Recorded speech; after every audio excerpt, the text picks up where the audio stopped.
Good morning, everybody, and welcome to the Saturday Paranormal Brew Show. Yes, I took out a word so I don't have to repeat 5 words every time we come on in the morning. So, anyways, we're going to get into it. We got the copyright disclaimer to announce because, we're on YouTube and Facebook and Instagram and all the other ones. So, we got to watch it. Otherwise, we'll be censored. So, copyright disclaimer is Nighthawk High Strangeness podcast channel and all the podcasts on the channel, including this one, declare fair use of any and all content to be used without specific authorization of the owner, but contends that it does fall under fair use. And that being said, the fair use is considered to be the Copyright Act of 1976, which is a federal act. Nighthawk High Strangest podcast channel and all the podcasts on the channel declare fair use of any and all content to be used for the purposes of criticism, commentary, news reporting, teaching, research, parody, general knowledge only, and let's not forget entertainment value, because we all know we're crazy on this channel. We always have fun, but we're serious too. And that was Eric backstage, if you didn't know.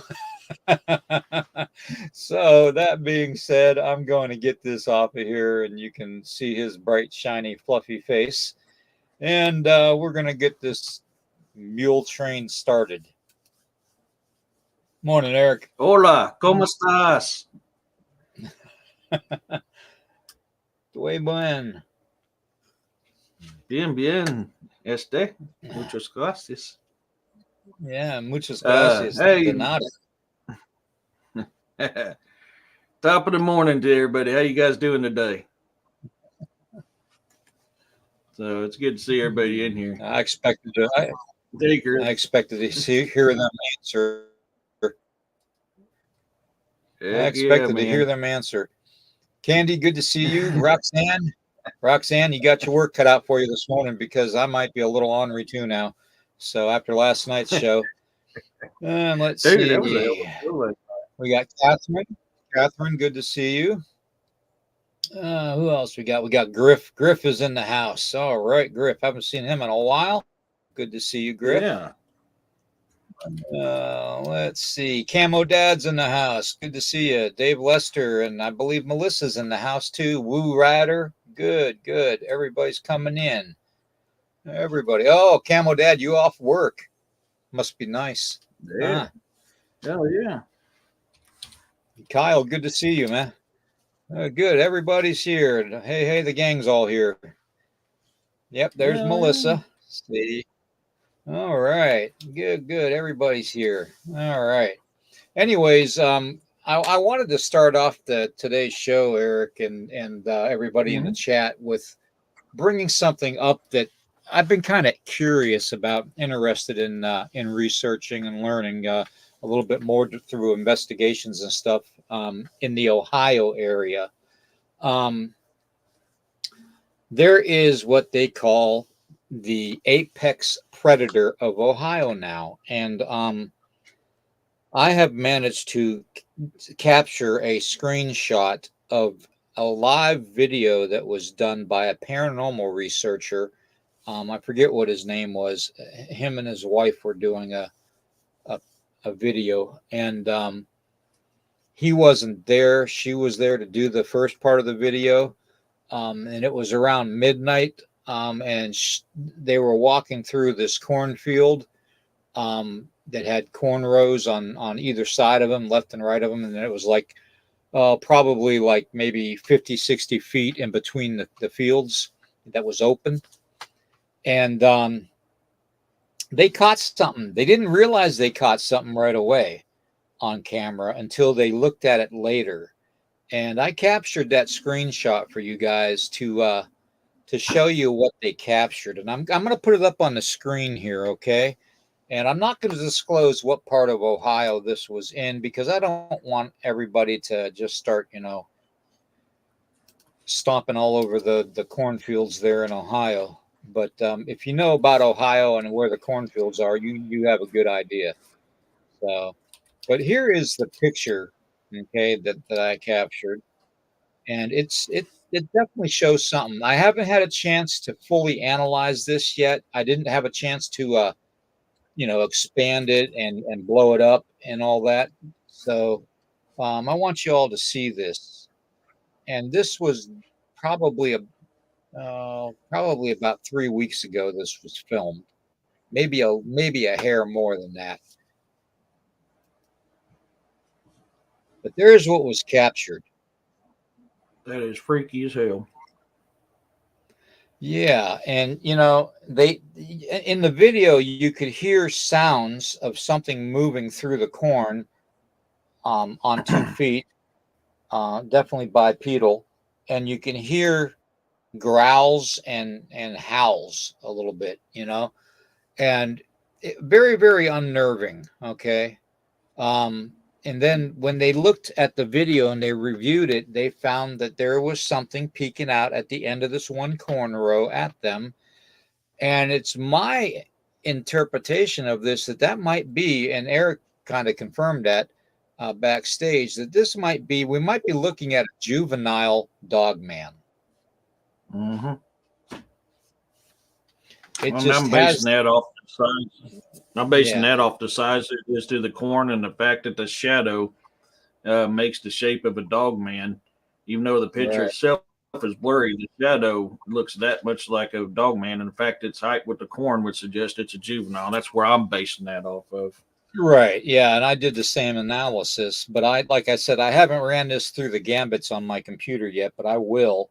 I'm going to, blow it up and expand on it and try to clarify it some more and do the reverse on it and all that, with the negative and the contrast and see what I can see detail wise. Mm-hmm. This was not a staged thing because their the reaction while they were videotaping was very, very genuine. Okay. And I've heard and seen a lot of people, kind of fake a reaction to an investigation.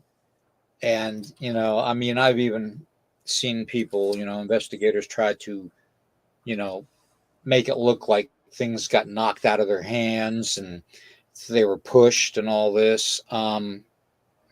This was more of an abrupt emotional type of an encounter when they heard this noises and stuff. It wasn't like it was faked. Okay, what didn't seem um non-sincere.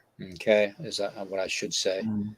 Mm-hmm. So I wanted to get everybody's thoughts on this. David, if you want, I can send this picture to you, and you can check it out as far as you want. You or Melissa, however you guys want to do it. I know you're a photo expert, and it would pay to have more eyes looking at this to analyze it to confirm whether this is legit or not 100%. But yeah, it really blew my mind when I was watching this video because the whole interaction thing, everywhere this individual walked, this thing seemed to follow in the corn. So obviously it was within eyesight of the investigator. And Mm-hmm. I give this investigator, my hats off because, he didn't run. He didn't beat feet and get out of there like a lot of investigators would have done. And that's that's kind of my forte. Never run and never let them see us sweat. Mm-hmm. But it's in my overall first impression is that it is legitimate. Now that's just my overall first impression because I actually watched it, as it was live, and I don't know. I'm just kind of curious to see what everybody thinks. Well, and like I was telling you backstage, going off of the shadows, the shapes, everything is consistent. Everything looks natural to me as of right now. I would say this is legitimate as well. Yeah, Kyle, I thought it looked like maybe 6 foot tall, Mm-hmm. maybe a little less. It's also kind of hunkered down too, so we really can't get a. But the corn stalks were 7 feet to 8 feet tall, on that end. Okay, the corn stalks in the center, all the way over to the other end of going out of frame, are over 9 feet tall. Okay, so that's pretty good sized corn. So that gives you an idea of how big this being is that's captured in this photograph. I will say this, that you can look at it and you can see that it does have canine type ears coming off the upper sides of the head, which could it possibly make it a hybrid? Um, could it be possibly even a werewolf? Um, it very well could be, because the ears are more coming off the sides, the top sides of the head, than it is off the top of the head. Um, like a regular dog would have, or a wolf. A wolf. So, Yep. Um. hey, Larry. Oh, I missed one. Sorry, I missed one here. Roxanne had a question for you. What's that? It's kind of it's off topic for a second, but let me get back up there. She wants to know if that was your foot in that Facebook photo that you sent out. Yeah, it was. Why does it look lizard-like?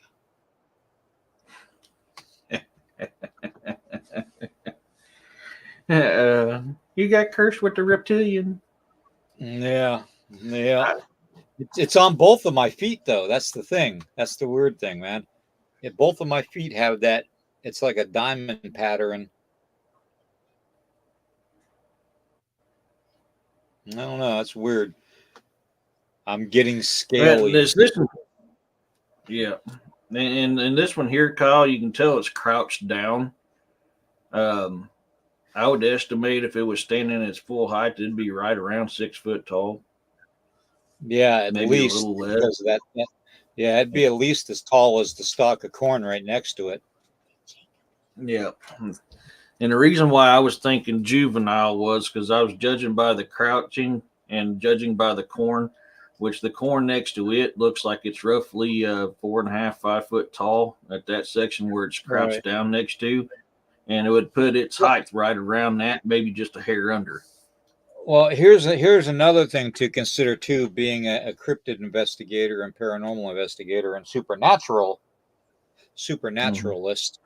Um, the one thing I always consider is the possible mental state of the cryptid creature, or the being, or the entity that Mm-hmm. I'm dealing with. And in this case, by it sticking its whole torso out and looking around the outside of the corn row, tells me that it's a juvenile because of the movement of it. Okay, so if it was an adult, and a well-versed adult that wants to stay hidden but yet see what's going Mm-hmm. on, they're going to stay within the confines of the corn, and you might see Yeah. their head a little bit peeking out, but you won't see their whole torso. Okay, this is something of a Mm-hmm. trait. It's a survival trait that cryptids use a lot, especially Bigfoot. Um, they use it a lot because they don't like to be exposed to the public or to people. Okay, and that's why I believe this is a juvenile. Yes. Yeah. And I'd agree. And that's another thing that would lead me to, to that as well, is the fact is it's way too exposed. Yep.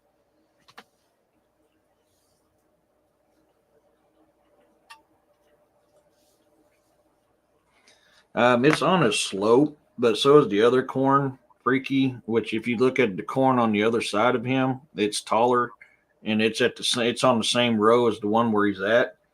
So, judging by that, just because I've been around corn being grown my whole life. Is the only reason why I'm going off of that. I mean, my family up north raises corn and soybeans. We got cornfields all down here. I mean, I've been around corn my whole life, and that's why I'm going off the basis of that. Yeah. It's a very, So, very inquisitive picture too, because you can tell that yeah. it's not very. I mean, the light that you see, the reason it's illuminated on the corn is because they had a spotlight with their camera, and when Mm-hmm. they shined it over there, when they heard the noise, that's what they captured. Okay, so Mm-hmm. and I have a night vision camcorder too, with the whole professional light series on it and stuff, for recording at night.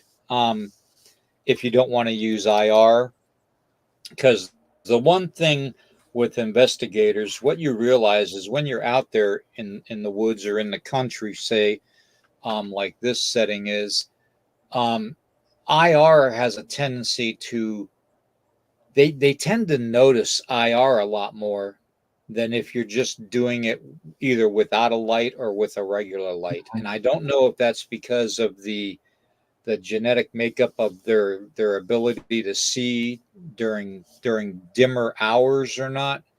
Kind of like an owl. Maybe during daylight hours they can see silhouettes, of things, of objects and people, but they can't make out the fine detail until night. That's one thing that I would consider. Um, that's Mm-hmm. something that a juvenile would have a hard time dealing with, is with the brightness of the light. Yeah.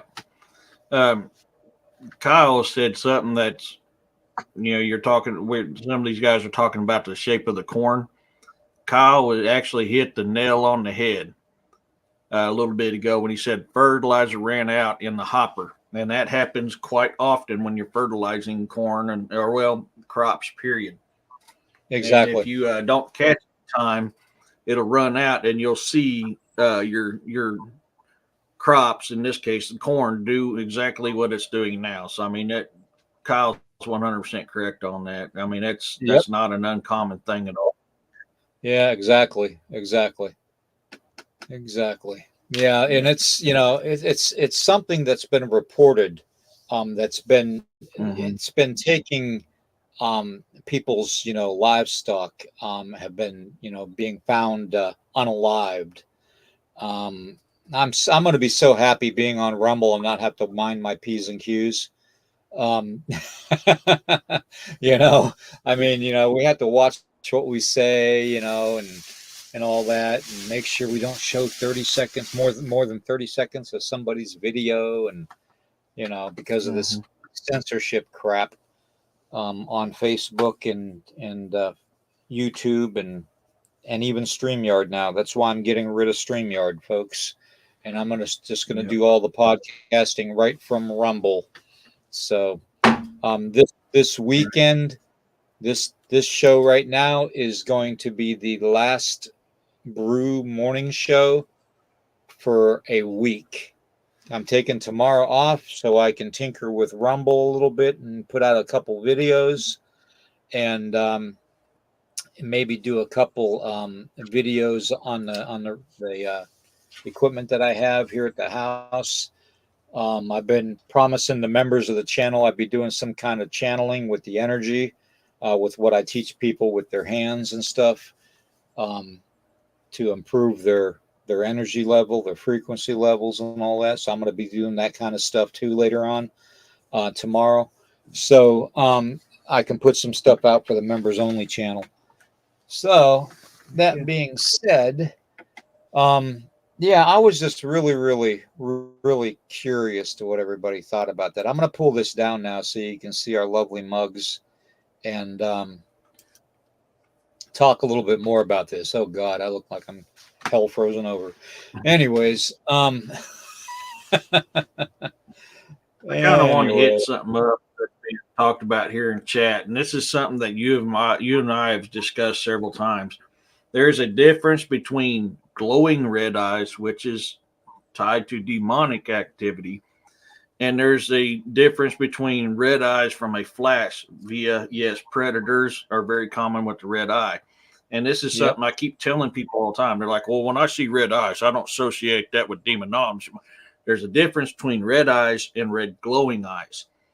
When you have red Right. glowing eyes, that is more tied to demonic, where Yeah. yes, the red eyes could be very well the flash of a predator. Well, We and you know, have to again, search.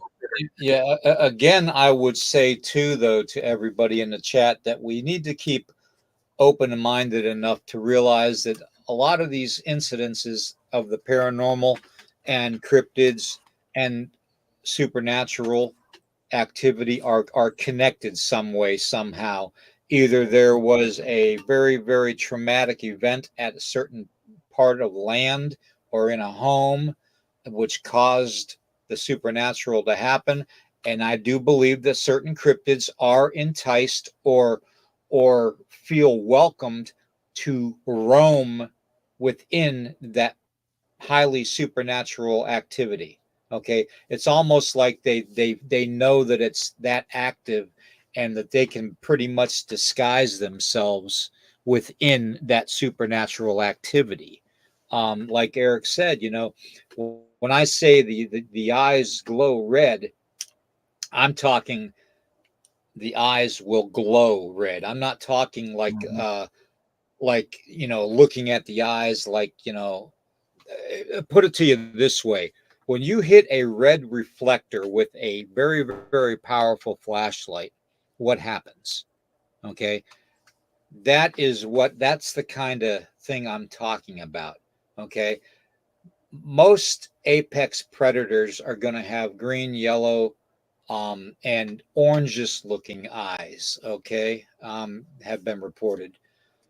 Um, some some have red because I believe, now this is just my theory, that some of these apex predator cryptids that we have yet to discover 100% are cave living underground cryptids. Okay.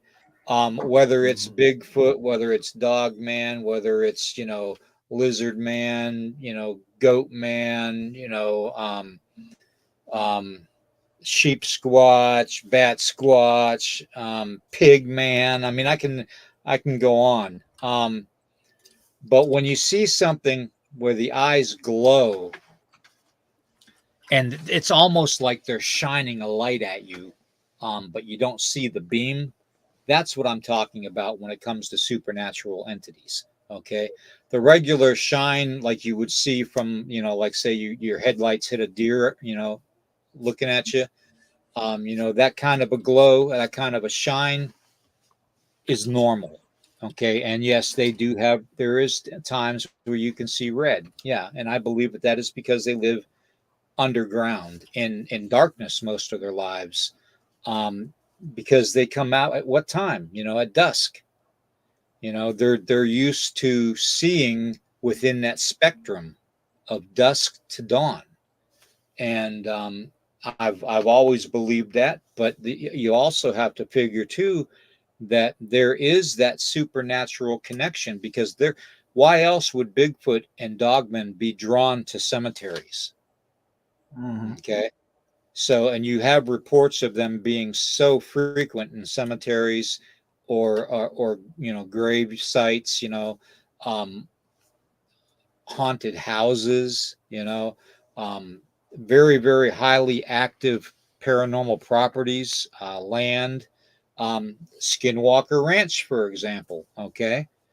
There's been Bigfoot sighted there. There's been um, dogmen sighted there. There's been, you know, skinwalkers sighted there. So I mean, it all correlates somehow. It's all connected, and I do believe that it's because the sensitivity of some of these cryptids is just drawn to the supernatural areas.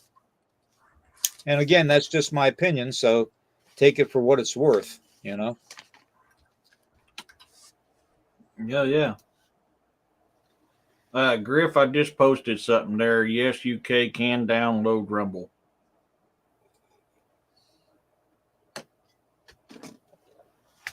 Yeah, I just, I want to take tomorrow off because I want to mess with Rumble a little bit and see what kind of quality I can get out of it. Okay.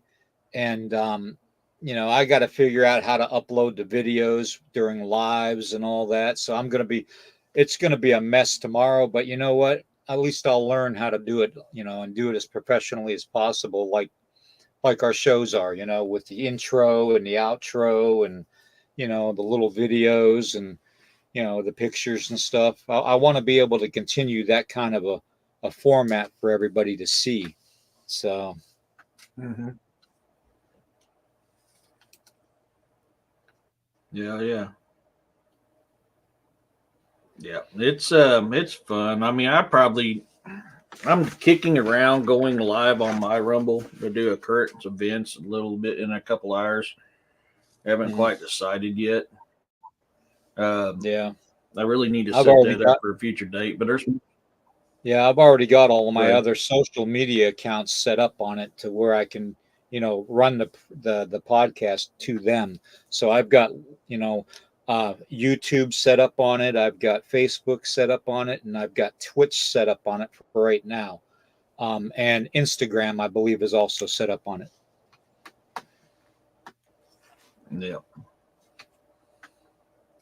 Yeah, I need to. I haven't done a live on Rumble in a while. I really need to. I keep telling myself that, and I get sidetracked with a bunch of other stuff going on. And yeah. Well, why don't we do that tomorrow? Why don't we do a coffee program tomorrow from Rumble, or at least we can give it a try and see how it goes. Yeah, I may do a test run today, just to get me re-familiar with it because it's been a little while. So I may Right. just do a test run today. That way I can get you up to speed on it too. I think I'll probably do that. It won't be nothing special. It's just going to be like I said, a test run. And then that way I can get back with you on Messenger and kind of walk everything through. Yeah, sounds good. Sounds good. Sounds like a plan. Um, if I do, Larry, I'll probably do it around 2 o'clock, one ish, two ish, probably two ish. Give me time because I'll gather up some more content. I won't keep it strictly as a test run. I'll put some content out there, but it's mainly going to be for a test run. I've been linking stuff to Kamala Harris's husband dealing with the mining in Black Rock in North Carolina. So I've been doing some research on that this morning. Sadly, the internet is being very, what's a good polite way of putting it? Censored. Yeah, it's they're trying to hide stuff. Yeah, they're tight-lipped. They're definitely tight-lipped. Yeah. Man, I got an itch. Anyways, when it comes to even the Florida Hurricane Milton, we talked about that last night, and I'm Mm-hmm. not going to step on your toes for your program, but I found out doing some investigations on Milton. Did you guys know that the Tampa vicinity, that there is a mineral under the ground? Imagine that is used for cell phone and laptop computers and military remote controlled devices. Yeah. Yes, I did some research on the mineral content of the ground and found out that that's why that storm was focused on that specific area. Mm-hmm. So, Well, you got to think too. North Carolina has the purest and richest lithium bed all over. I mean, yeah. in here. So I mean, that's why Yep. Well, BlackRock and all them others want that. yeah, they want the lithium, they want the crystals, and they want, I can't remember Mm-hmm. what the other element was that's And down in Florida, but it's kind of like it's also some. yeah, it's I forget Go what it ahead. Sorry. was. No, I forget It's what it also was. something. It's also some of the purest crystals around too. So you got the purest lithium, the purest crystals, the purest quartz, and all that stuff in all the areas. Hey, Larry, you're awesome. Larry gifted somebody a podcast membership. We'll see who gets that. Awesome. Um, but Thank you, Larry. it looks like Ida, it's not popping up on my deal yet. But Ida, it looks like you were the one that was gifted a membership by Larry. As soon as I don't know why that's not popping up here on the StreamYard side of it. I can see it on YouTube, but I cannot see it on. Hey, Jessica, I cannot see it on StreamYard side. That is Let weird. me do this. I'll just copy and paste this through your deal. Okay. That way we can at least get that up there. For some reason, StreamYard's being StreamYard, and it's not showing that she got the gift on that side. It's good to see Jessica in here. Yeah, There we go. I've been watching her podcast too quite a bit lately. And I've been I've tried to listen to the one. Yeah, I've been chatting with Dennis a lot too about a lot of this supernatural stuff that's been going on, and I'm doing another investigation also at the same time doing this predator thing around here that was reported. I'm doing another vampire investigation, and I've just, I've been researching some information, and I think I might have found more markings to show where these vampire cults are being hidden at, and some of the upper echelons of the vampire cults that can be connected to, let's say, famous people. So, yeah. Well, and that's going to be interesting. Like I said, I'm still trying to figure out what I'm going to do a show on tomorrow. I tried to get. I'm a little behind on people's shows, and I apologize, Jessica. I was listening to your yesterday's show as I was laying down, but I fell asleep last night. With me being at that conference this week, it's I'm a little behind on stuff. But I found what she was doing that show on. That's an actually very intriguing show. So, I need to re-listen to that again. And then, of course, I'm kind of curious of what you find out on what I sent to you too. So, definitely. There was there was one other picture I wanted to show everybody that I actually thought was pretty good. And and I know we've talked about this previously too, about, with the oddities that are being spotted in the sky a lot, especially lately. The dementors that people are apparently seeing in the skies have been seen all over the world, especially around battle zones or eclipses. Something very, very how do I want to say, something very, very kinetically energized, tragic areas, or events have to occur in order for these things to be seen. But this kind of, I couldn't find this picture before, and I found it the other night, and I uploaded it to this morning, and it really, I don't know, man. It's over the Pentagon again. Okay. And it's the clearest picture that I can find of this specific type of an object. And I know we've talked about this dozens of times. And, we know there's pyramids all over the world. But I'm really curious to know if this could be something more than what is being discussed in podcast and on shows and by investigators and researchers around the world. Oh, sorry.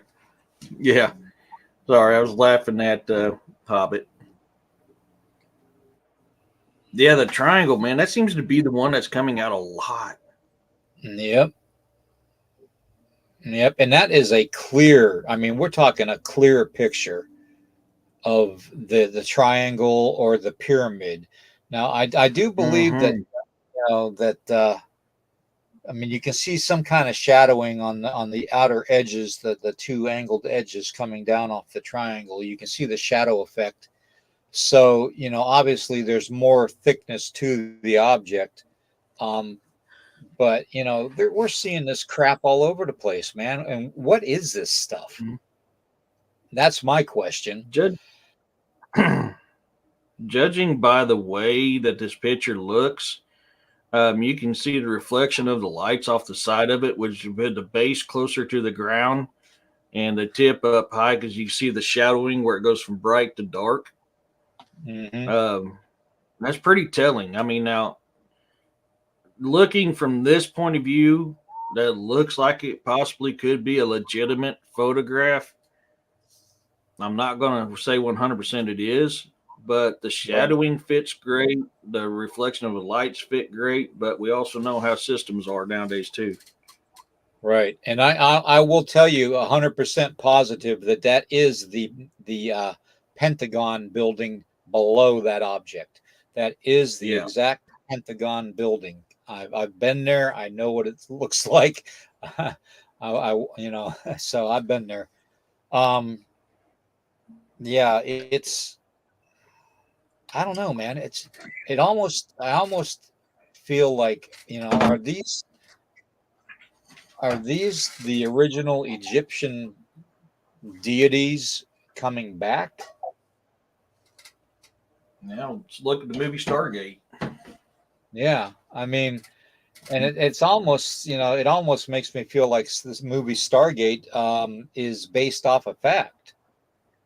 Yeah, that's kind of what I've wondered ever since I've seen it. And the fact of all the UFO photos that come out, a very common one is that right there, which ties to Exactly. Stargate. Hmm. Now I'm curious to see what Jessica thinks too, and what everybody else thinks. So Dawn and Freaky and Roxanne and everybody, Catherine. If you guys could let me know what you think about that in the chat, because you know it's not your regular saucer shape, it's not your boomerang shape, it's not your typical triangle. Has four lights on the bottom, one in each corner and one in the dead center. So it's not that. So what is it? What and what are they trying to convey to us? Is this a way for them to show that they're more advanced than we are and plan on, world domination, and enslaving us again to mine their gold? Yeah. Well, I mean, if you study ancient Sumerian with the Anunnaki, that was the whole reason why we were created. We were created from the beings of which they said the clays of the earth, which if you actually study it, the clays of the earth meant the beings, the living beings of this planet. Created, genetically modified their DNA with the Anunnaki DNA to create what we're known as humans. So if you go off that aspect, the fact that we sunburn so easy, blah, blah, blah, I mean, we've all heard the same stuff over and over and over. You can see where that holds a lot of credit. So we were created because we're easier to control, easier to maintain, so we can do the digging of the silver and the gold, mainly the gold. I mean, I can't dispute that it's a good possibility. Yeah, yeah. I like what Kyle and Griff are saying. Um, Mhm. Yeah. Yeah, I'm trying to get caught back up on the comments.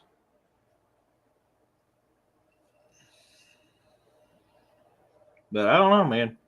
it's Definitely just weird. intriguing.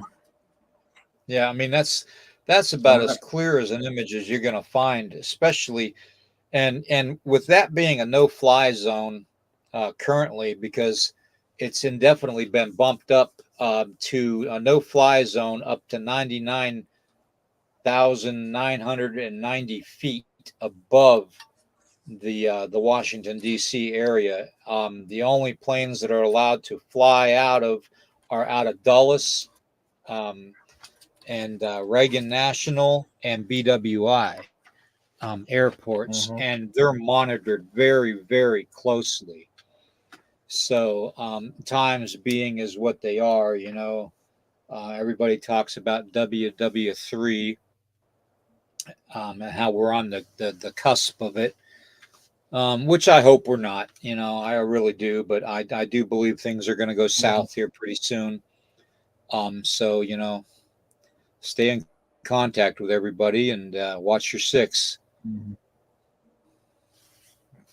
Camo says saw one of those once on a cloudy moonlight night when I was coming home. Hmm. Interesting. About I'll talk here in a second. Hold on. About how high was it, Camo Dad, in the sky? Can you guesstimate?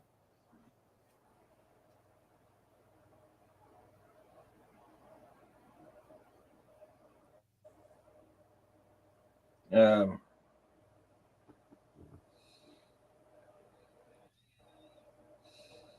mm, he hasn't said yet. I think there's a lot of, I kind of agree with you on that. I believe there's alien activity that is monitoring us. Um, I believe it's very well possible. He says it wasn't high, just at cloud level. Oh, okay. Well then, yeah, it's yep. So he got a good look at it. Yeah, because the one I saw when I was coming back from a haunted Upstate house New York. in an area of the country where I used to live. Um, the one I saw was definitely a triangle craft, probably Mm-hmm. about as thick as maybe the typical level of a floor, like a skyscraper, being 10 foot thick, like a wedge. Um, Mm-hmm. and it had the red lights on the bottom, and it was above the Mm-hmm. fence line of a baseball field. And the way I was coming at it, I was coming from a direction that I had to like it was here, and I was driving down the road coming at it this way, okay, and I had to go around a curve.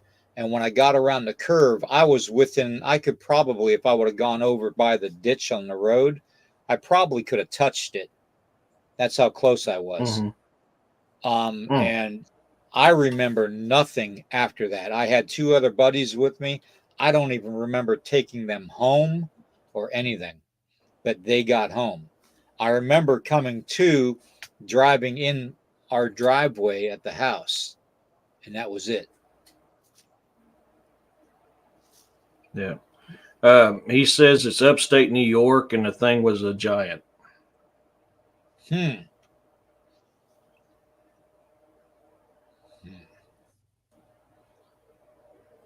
He says, I hate to say Star Destroyer, but that's what it would look like. I saw it from the back underneath.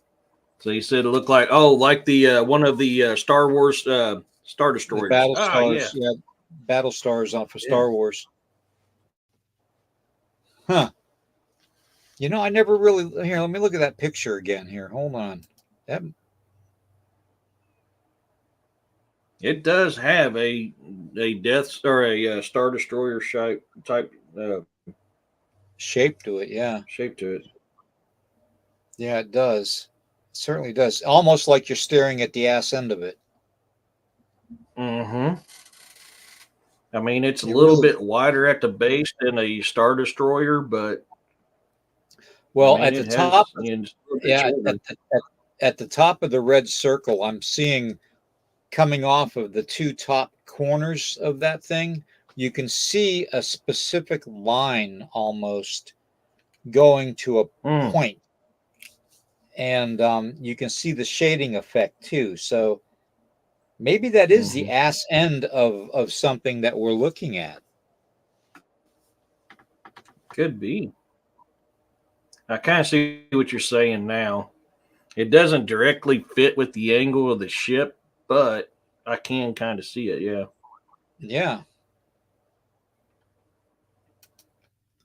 No, I've always had a Anyway, thing. I mean, yes, am I a Star Wars nerd? Absolutely, I'm a Star Wars nerd. Yoda, by well, far, is my most favorite character. The Force is strong within you. Hmm? You know, I love Yoda. But I've always, ever since I was, back in the 80s when I was going to the theaters, watching this stuff come out in the theaters and watching them, standing in them lines 4, 5, 6 blocks long just to go watch a movie at a theater, when I was a pup, you know, even back then, I always questioned, could this actually be real? Because yeah. a lot of the stuff that is in them movies, there is actually reality to them. Yeah, I So, I mean, mean, I've there's always had that. yeah, there's always something, and it seems like every time there is a movie that there is some type of truth to it. So they do their research. That's for sure. They definitely do their research. Hmm. That's Yeah. even true with um, Close Encounters of the Third Kind. You know, the craft on that one on Close Encounters of the Third Kind looked like that thing that was spotted over Illinois and parts Hmm. of Indiana that were chased by all those police precincts, and back in the 80s, and I think it was the 80s or Hmm. was it the 90s, and they described it as a flying house. So, and that came Yeah. right from the police officers.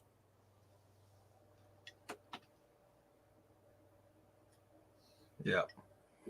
And that's the thing, these guys are saying it right, soft disclosure. This absolutely could be, if this is a legitimate photo, could be one of them soft closures. We know anytime they're getting ready to reveal something, evidence comes out, commercials Right. come out, movies come out, all the TV shows come out, all this stuff comes out when they're getting ready to reveal something. Yeah, true. Very true. Hmm. Hold on a second. I got to untangle my camera for a second. Well, and then we've talked about that quite often, Griff. I mean, the alphabet soup people do stuff to throw people off. They'll have content creators come out and throw a bunch of BS about such stuff to make people believe into it, to make them throw them off of what reality is. I mean, they do that stuff all the time. Yeah, yeah, they do. They definitely do. I'd just be curious to just I wanna take a peek inside one of those crafts sometime and just Oh yeah, see what I can find. I love that comment by Hobbit. Maybe the board's experimenting with new shapes, phasing out the cube shift. Well, that's funny that you Uh, say that, Hobbit, because that's what a lot of the fighter jet pilots are seeing as the cube ones, mm, jet black cubes.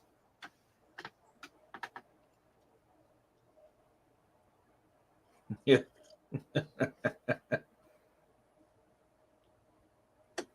I'm getting a kick out of these comments. 34 viewers today. Hell yeah. What's going on, everybody? Uh, Well, and that's the thing, and that's exactly what I was talking about, Lauren. A lot of these content creators are supposed to be cryptozoologists and paranormal investigators, and on and on and on and on. They falsely put information out to mislead people that keeps them distracted from the truth. You're absolutely right, and that's why I say alphabet soup, because it's not just Langley, it's all of them. yeah, you'll find All of out them are too doing that this type of stuff. a lot of the connections to a lot of the UFO, um, I don't know, I don't even want to call it movies. I want to call it propaganda. because a lot of it is, some of it is disinformation, some of it is exact information. They mix it up in such a good way that nobody can really tell anymore what's fact and what's Mm-hmm. fiction. Okay. And I think they get a lot of their content and information from two places. And I do believe that those two places are, first off, Area 51, okay, which is famous for all kinds of sightings and experiments and reverse engineering, and the Wright Patterson base in Ohio. Yeah. Oops. Oh yeah. I mean, so all this stuff is, man, I love this chat. It's flying. So I'm getting to your all stuff as soon as I can. I apologize. Shalom, Camo Dad. But Shalom, brother. you take it easy, Camo. Be safe at work today, bro. But no, I mean, I don't know. It's just, it's sad, and I won't get into, there's reasons why I'm not a flat earther. And that's just because of what my research has put out, and the alphabet soups who put that out, and the fact that I've seen with my own eyes. But it's stuff like that I'm talking about. They throw people out. They put crap out there, which throws people off. And Bob's your uncle. There you go.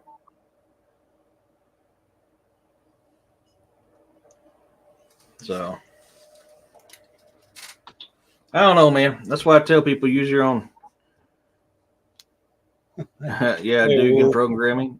Yeah, when I first read that Twisted, I had Dungeons and Dragons in my head, and I was thinking, damn, I haven't played Dungeons and Dragons in so long. But I don't have enough people around close by me to play, so I can't play. I was always a barbarian berserker. Or sorry, a barbarian dwarf. I was always a barbarian dwarf. But he was a fluffy dwarf. Hey, dude, I was a bad mamma jamma, dude. I was jacking shit up. What do you I think? miss playing D&D. What do you think about them linking the game D&D to a lot of the satanic stuff? I cannot dispute the possibility of that being true. I can't. Now, there's a lot of it that is tied to mythology, and more specific Norse mythology. But there is aspects, certain versions of it, that I would say yes, very much links it to satanic stuff. I mean, it's. Uh, I'm sorry, man, but yeah, I can't dispute it. There's just too much evidence. I tried flat Earth. I just couldn't get my mind around it. How's it going, Wolf? Oh shit! I'm not 100% sold on the flat Earth thing, but I do believe that there are certain aspects of the Bible that do legitimately give claim to some things in this life, that some things in our world that we live in. So, I mean, the Bible talks about giants. The Bible talks about mermaids.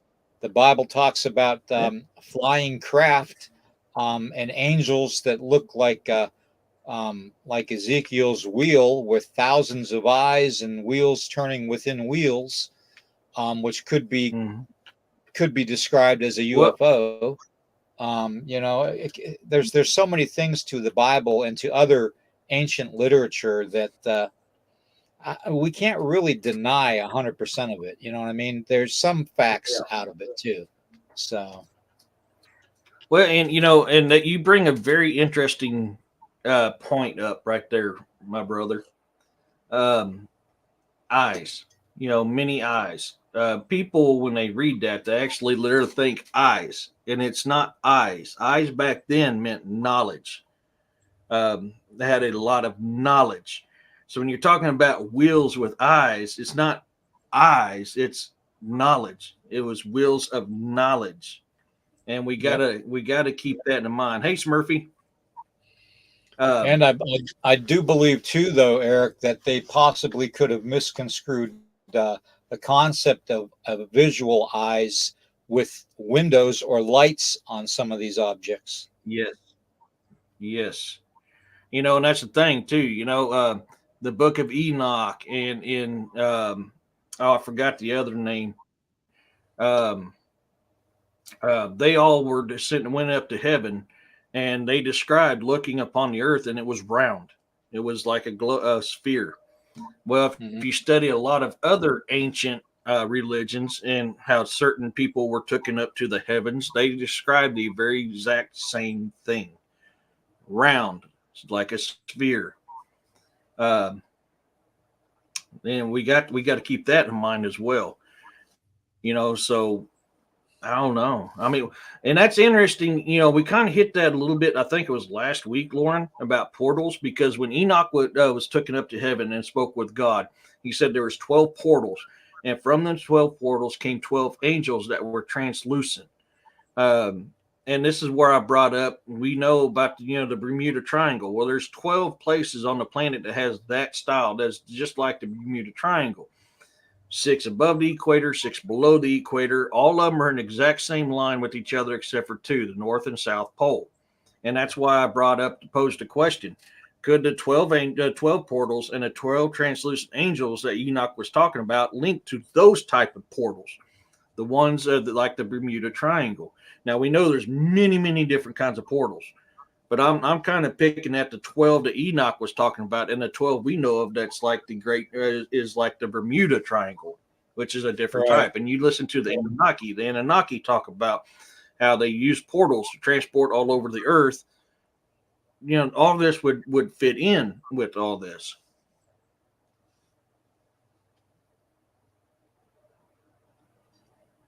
Well, that's true. I agree with. Interesting, man.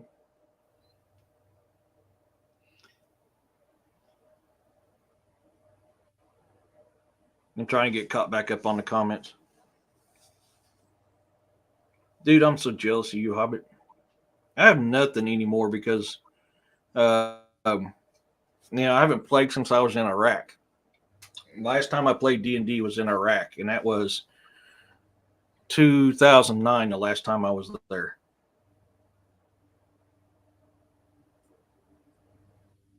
So, you know, Hobbit's bragging about he's got 50 D&D books. Lucky bastard. Uh, I need it. I was actually. Now I'm not going to deny this. I've literally spent a couple weeks now trying to figure out how the hell I can create a live mainstream D&D game.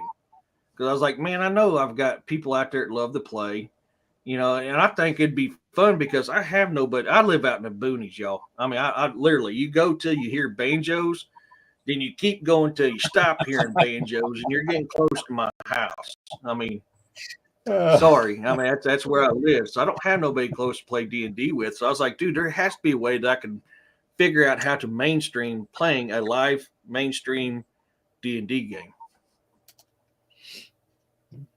If the Earth is flat, then I'd say blowing air underwater would come out flat too. Yeah.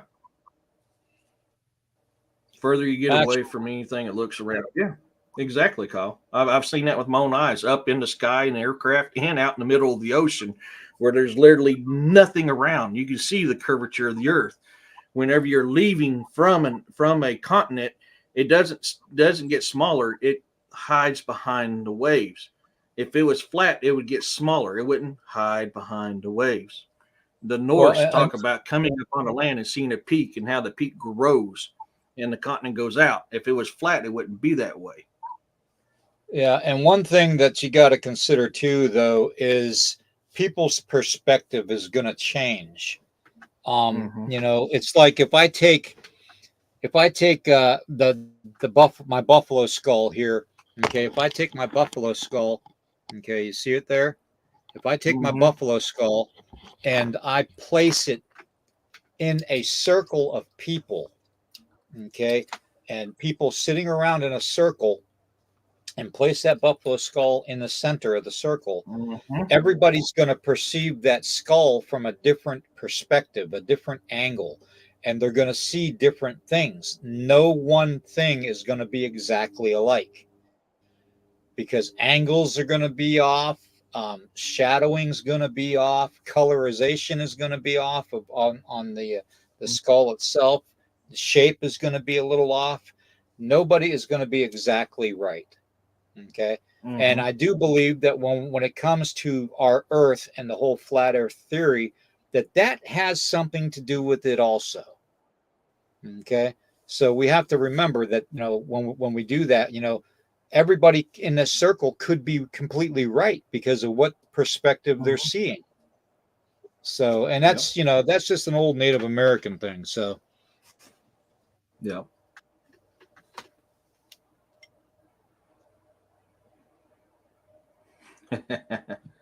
Plus, our eyes can only see a certain amount of visible spectrum. Exactly. Sorry about to burn stuff. Had to get a speaker so I can hear. Oh, no worries, Larry. Be careful burning stuff. If it's anything like here, man, it's dried. So be yeah, be careful. very careful. People Oh, associated with what they know too. Yeah, I mean, it's just you all know me. I love history.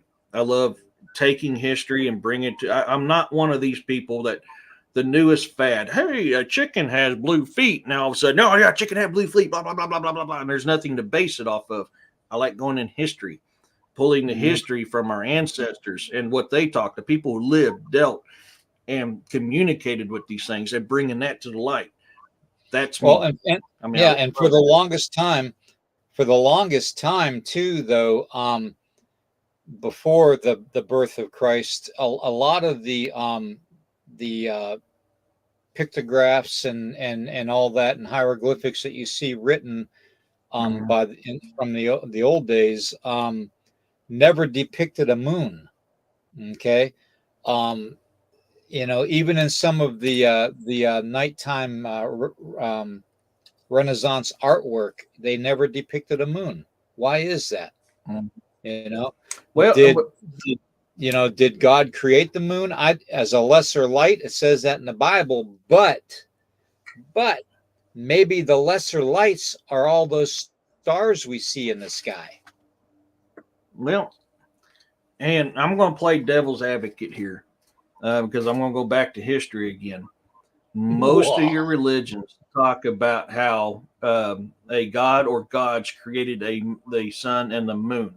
North mythology is a prime example.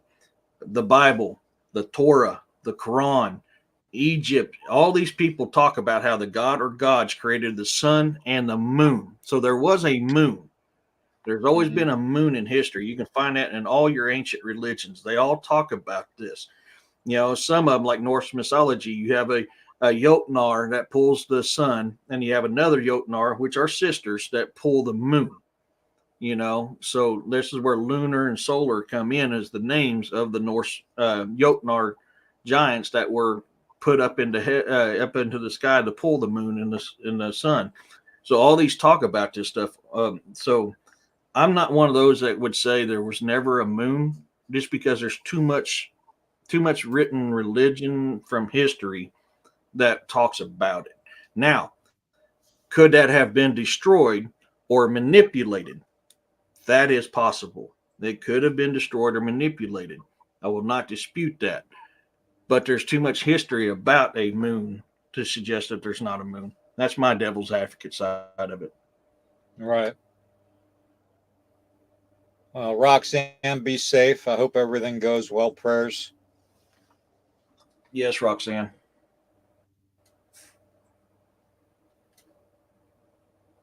There Then there is the salt pan in Bolivia cannot be fit into globe model. There's a lot, everything, all this stuff that people claim is the reason why it's flat and it doesn't fit. If you actually roll it together, it fits perfectly in a sphere.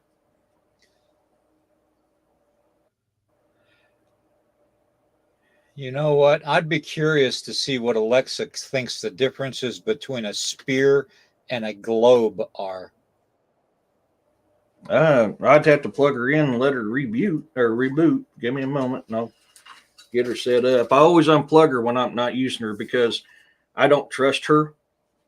Yeah. So I only power her up when I'm doing any kind of debunking or research. I'm just curious to see what kind of descriptive differences there might be between a globe and a sphere. Yeah, that's what I was thinking, Hobbit. That's why I was saying be careful.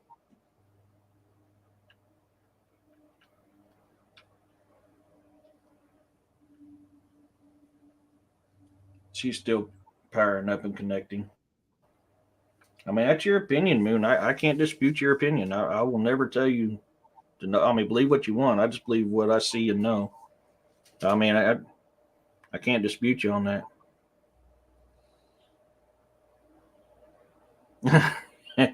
Why is a robot not a reboot?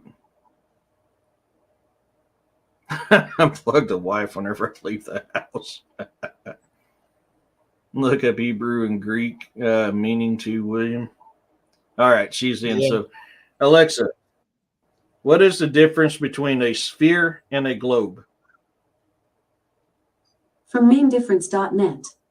The main difference between globe and sphere is that the globe is a scale model of a celestial body and sphere is a round geometrical and circular object in three-dimensional space, special case of spheroid. Okay. Can you ask her also if the Earth is considered a sphere or a globe? Alexa, is the Earth a sphere or a globe? Here is an answer from an Alexa Answers contributor that I translated. The Earth is a sphere, which means that it is round. Alexa, is the Earth flat? In fact, the Earth is not flat. Ancient Greek philosophers and astronomers first proved this fact, and the circumnavigation of the Earth by explorers Ferdinand Magellan and Juan Sebastian Elcano, which lasted from 1519 to 1522, further demonstrated it.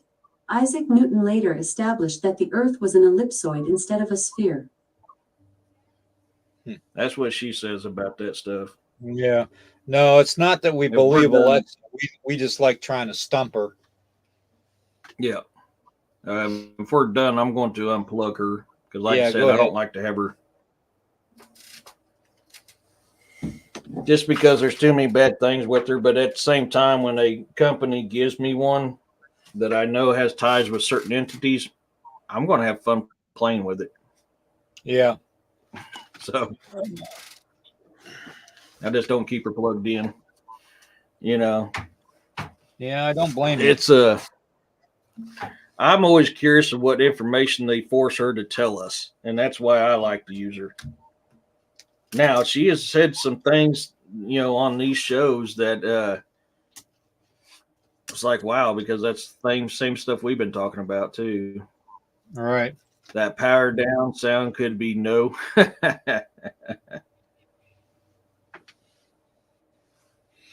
Yeah, well, and that's the thing is I'm trying to pick out if she's actually an artificial intelligence in the way that we would think intelligence. I'm trying to see if she's growing.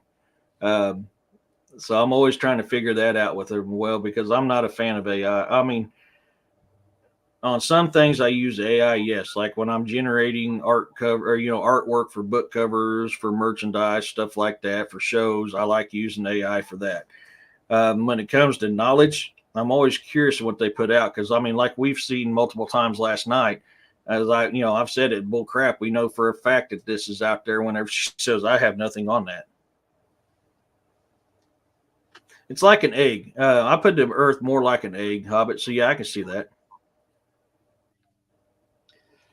Moon at Noon. I'm curious about the comment there with Neil deGrasse Tyson because I heard him on several podcasts disputing that very same claim that you cannot see the curvature of the Earth.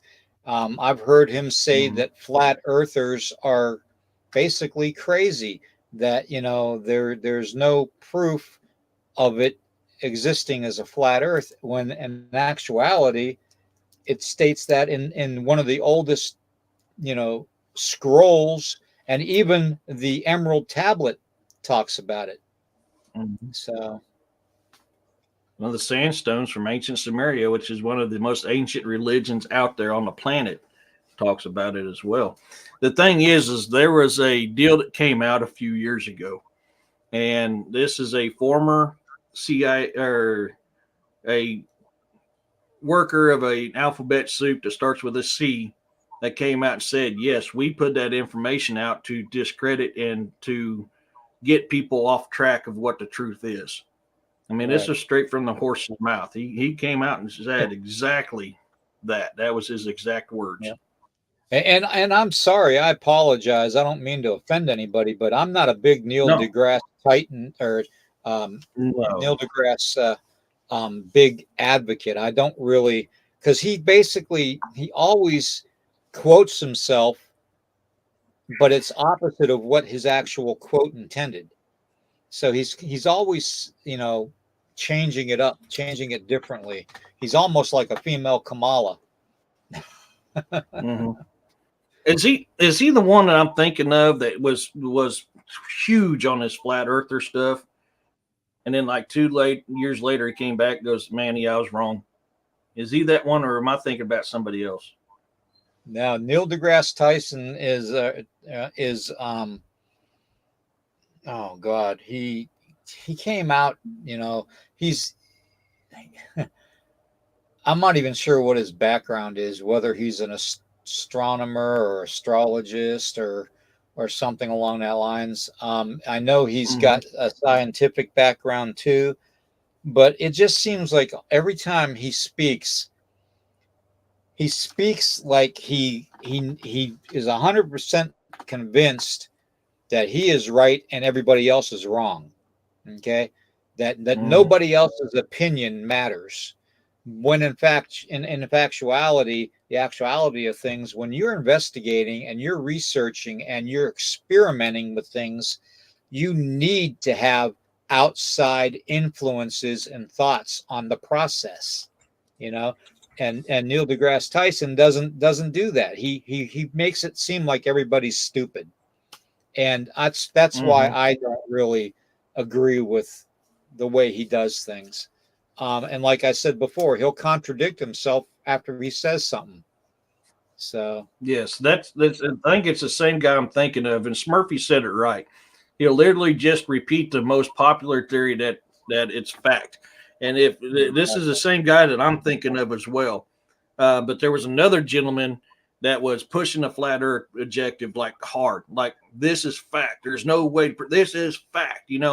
Pulling out the maps, pulling out all this other fact, fact, fact, fact, fact. 2 years later, he came back and says, "Man, I was wrong the whole time." there's a guy out there And I, called Flat Earth Dave. His name is Flat Earth Dave, and he actually brings more to the table uh, with proof wise than anyone else I've ever seen on the internet. Flat Earth Dave is where he's at, on YouTube and on Facebook, and Mhm.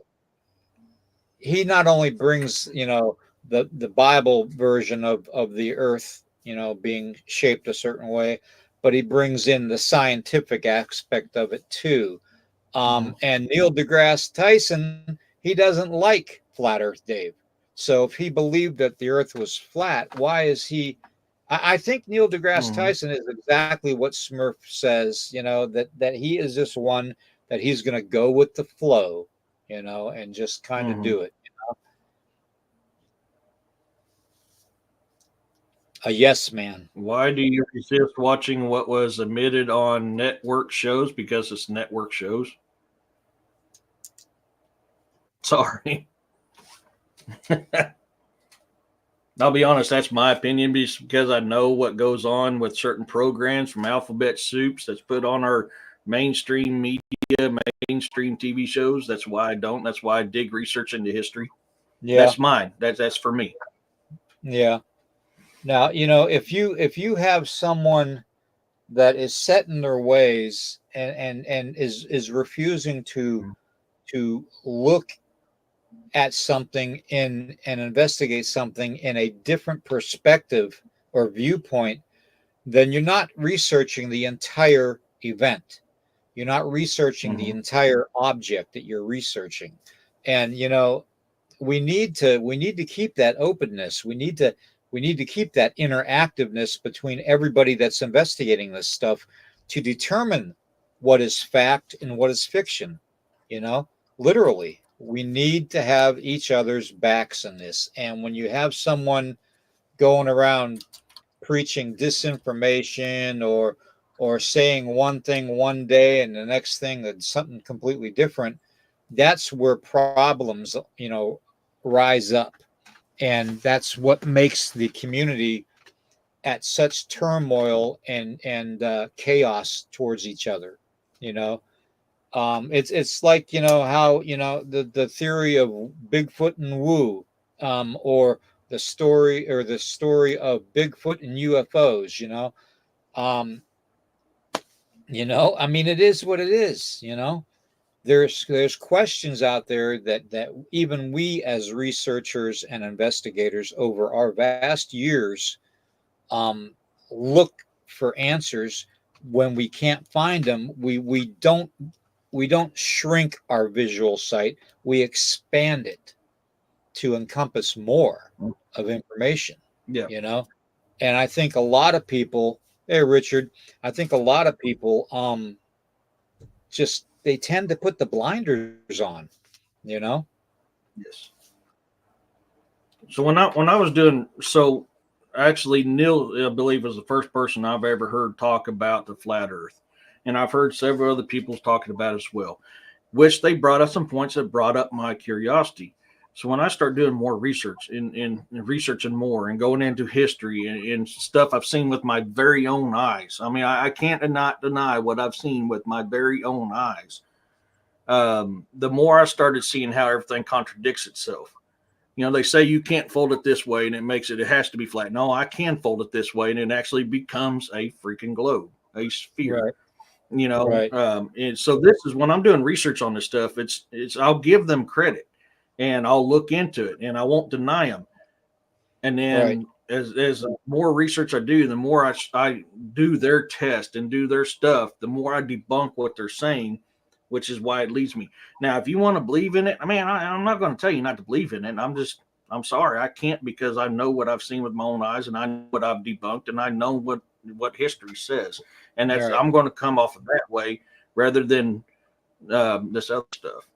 Well, also though, we have to consider too, though, that when you're looking at like the ocean and you see a ship way off in the horizon, that ship, the further it gets away, never drops down below the horizon. Why is that? If there was a curvature to the earth, that ship would drop down below the horizon, being way out there. And it doesn't. It never does. It's always straight shot visual. So on a flat surface, that would, on a flat surface, that's exactly how it would be.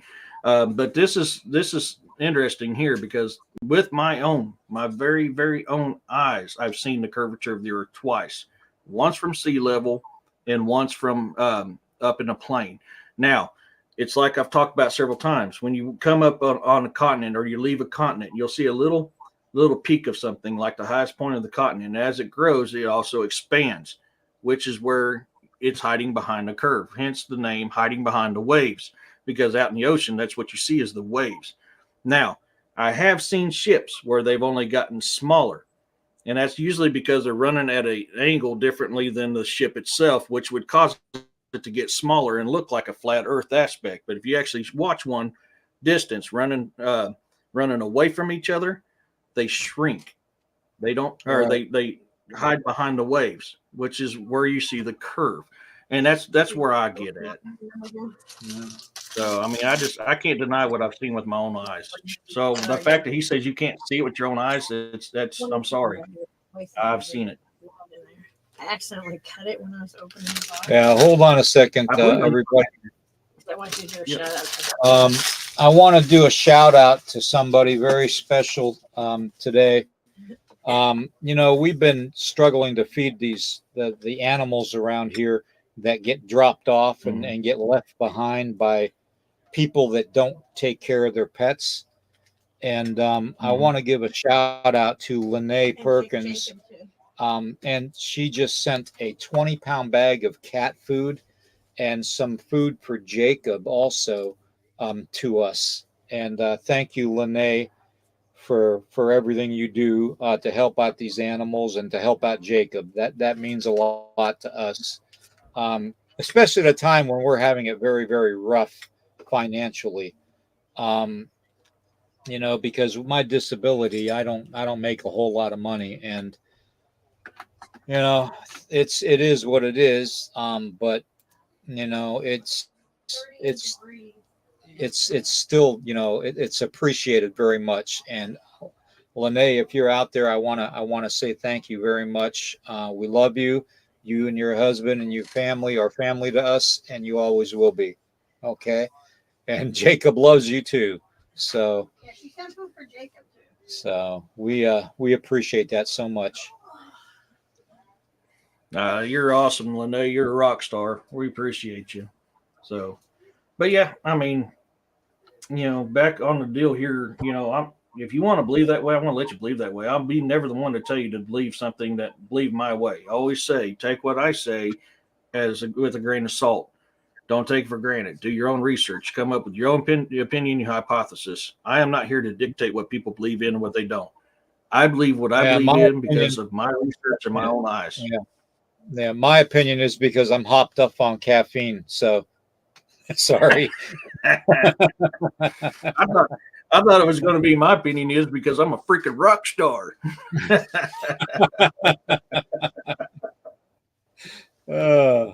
I'm just going to sit here and smoke my bowl pipe and, I still can't believe that. That's what it looks like. That's what it actually looks like. It looks like I need to look for that one. But there's no holes. The truth is hard to accept. There's no holes. The truth is hard to accept, Miss Moon. You're right. And that's the thing and that's why I'm going to tell people, man, believe what you want to believe. I'm just going to tell you my point of view from my experiences. And I've seen countless hours of videos on this flat earther stuff. And I'm sorry. I've debunked everything. Yeah, Richard, I never thought about that. I like Richard's comment about the rock I just had. Yeah, I found this the other day outside, and we have a lot of caverns and stuff around us, underground. In fact, there's an underground stream that runs right below our place. It does look like an incense burner. Yeah, he said that I believe that was you last night, Richard, if I'm not mistaken. But yeah, you said that last night, which I mean, I could see that. I never really looked at it that way. That's weird because it's the kind of rock or that the Mud Fossil University talks about looking like meat, and I'm just not sold on that.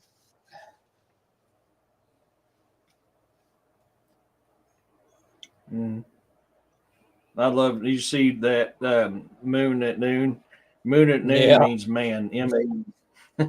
I love that.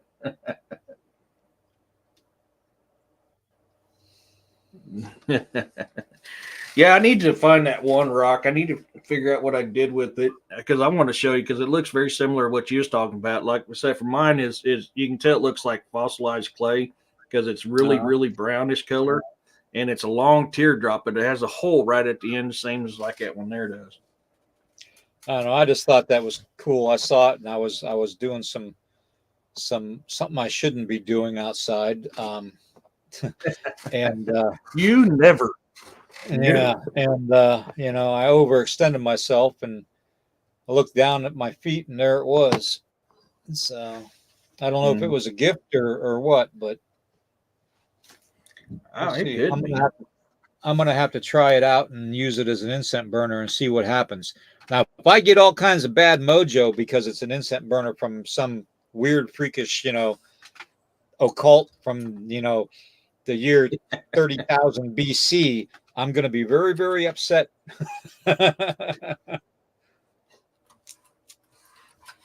Hey, Uncut.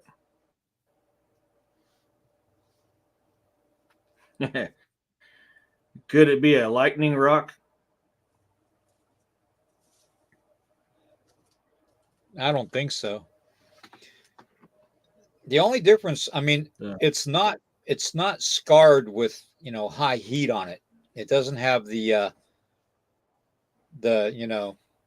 disheveled look, as far as having excess of heat put on it. So I don't know. Yeah. It's weird. I love finding ancient artifacts, from history, Native American or whatever. I love that stuff. I'm fascinated with history. I'm one of those that truly believes in if you don't study our history, then you're doomed to repeat it. And in some ways, repeating our history is not a good idea. But I'm a firm believer in that, and I love history. I love our ancient beliefs, our ancient knowledges. I love how our ancient, I'm a firm believer, and I've disputed this for years, even since I was knee high to a grasshopper's ass in grade school, where they said that our ancient ancestors were primitive and didn't have. And I'm like, no, there's no way they could have built this stuff without some kind of modern machinery or without some kind of machinery. And then as I get older, I see organizations trying to use current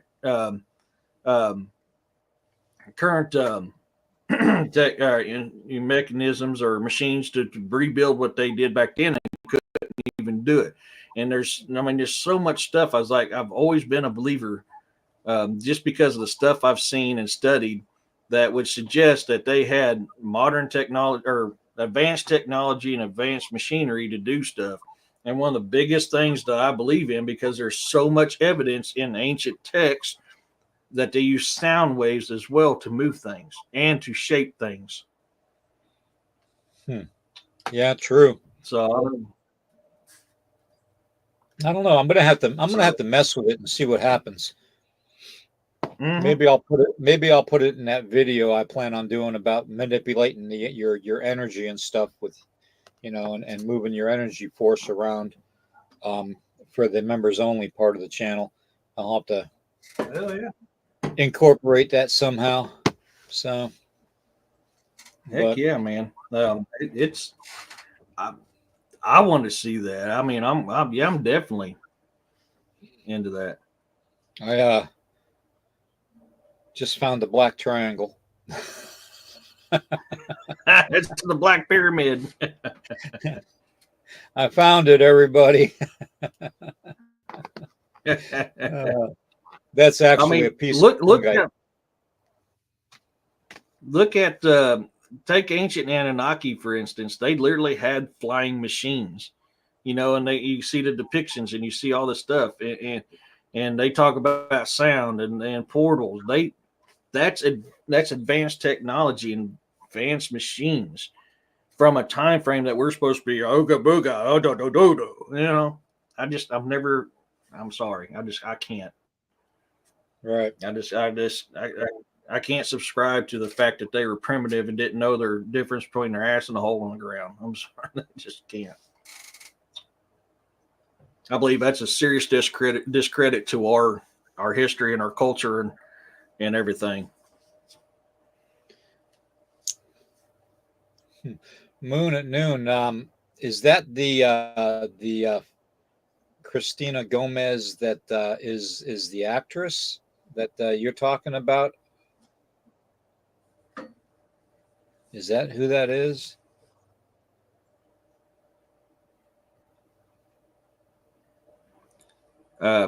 Griff wants to know how does one access the membership? Oh, you just need to join the channel on YouTube, the membership channel on YouTube, and you'll be having access to all kinds of members only videos and stuff. And that one I'm going to work on tonight and tomorrow, the energy one. So be safe, Kyle. I still have to use my speaker device to try and manipulate a portal too with the hertz that I use. If I can get something to occur, hopefully I won't open a black hole. Yeah, But no shit. Well, and you there also is got to be yeah, there is a sorry. certain frequency you can use to open up portals, and I think I fine tuned it enough to where I can probably even succeed doing that. It'll probably be just a small one, but Mm. you Well, I never mean, know. if you study our ancient ways, they talk about how if you go into a portal without the correct frequency, then it'll destroy you. So the fact that you can create one with frequency stands to reason. That's why they had certain amulets or certain things, because that thing was tied to the frequency of that portal, which allowed him to access it and move about. So I could Yeah, see with the frequency creating portal because that fits with ancient history. right. Exactly. And I'm on borrowed time anyways, so it doesn't matter if I disappear. Does to Uh, me. anyways, oh, what else do you all want? Do you want to talk about portals for a while now, or what? Oh, we can. I mean, I love that subject. There's so much stuff on that on portals, and it's so misunderstood. I mean, people go with the mainstream idea of what portals are and how to access them, and I'm sorry, man, but I mean, our ancient ancestors talked about them more than we do, and they knew more about them than we do. We're just relearning that technology, Yeah, and I mean, sorry, if you want to know the source, go to your ancestors because they're the ones that used it all the time. They're the ones that manipulated it. They're the ones that, I mean, sorry. I mean, you look at all your religions and how the gods got around between the heavens and the earth. All of them, how they describe doing it is portal. yeah, yeah. Very true. It just, yeah.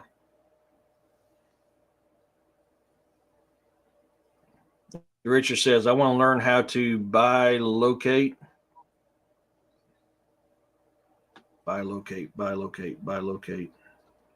Where's that sound familiar?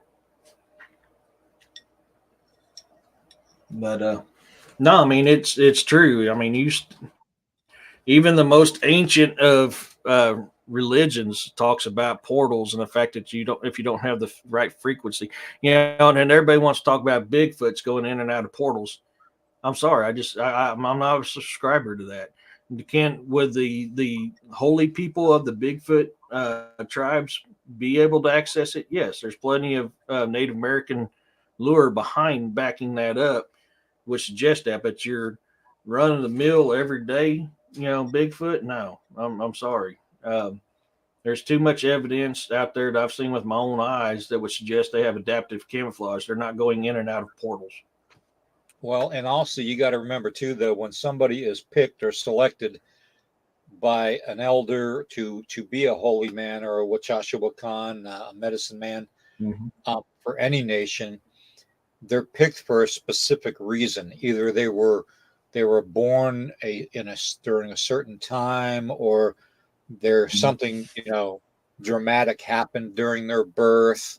They were marked a certain way, Mm-hmm. or they were just selected because they had the demeanor or the persona of being a Wachashawakan, a holy man, or a holy woman. Mm-hmm. So there's a lot Yeah. more to it than just saying, "Oh, I'm a medicine man," and that's it. Yeah. Your elders have something to do with it. Everybody in the community has something to do with it eventually. So Oh yeah, I mean, and it's that way in all races of humanity. If you study their ancestral past, it's the exact same way. The Norse had your seers, your vulvas. Just Joe Blow off the street couldn't be a vulva. You had to have certain powers, certain gifts, certain abilities in order to be a vulva. I mean, it's right, the exact same thing through all that stuff. If you study the ancient history of your ancestors of that area, you're going to see, and this is why I've said this many times, I've pointed this out many times, that it's all races, all religions are very similar. Very, very similar. And this is just yet another one. You know, for the Norse, the Volva, the seer, that's the holy person. They can talk with the gods. They have potions and stuff like that for healing. Exact same thing, just called something different. Right. Exactly. So, you know, I've had dreams so many times of being able to fly. You know, like Goku does in Dragon Ball Z, and all the Z fighters, and all the characters in that, how they can fly. If you study the Asian culture, they talk about having the ability to levitate and fly around. I seriously believe we have that ability within inside of us. We have just been so brainwashed and manipulated and re-altered that we can no longer do it. You have to break through that barrier and reopen that part of your brain that allows you to be able to use that. In the Asian culture, it's using your chi to levitate yourself to fly around. Right. Exactly. And if you think about it, there was a video out of a guy in Russia walking his dog in the Mm-hmm. forest, and his dog started barking at these people, and there was this older woman with this like little girl, probably 10, 11-year-old girl, and she was Mm-hmm. floating off the ground, levitating her body above Mm-hmm. the woman, about 8 feet above the woman.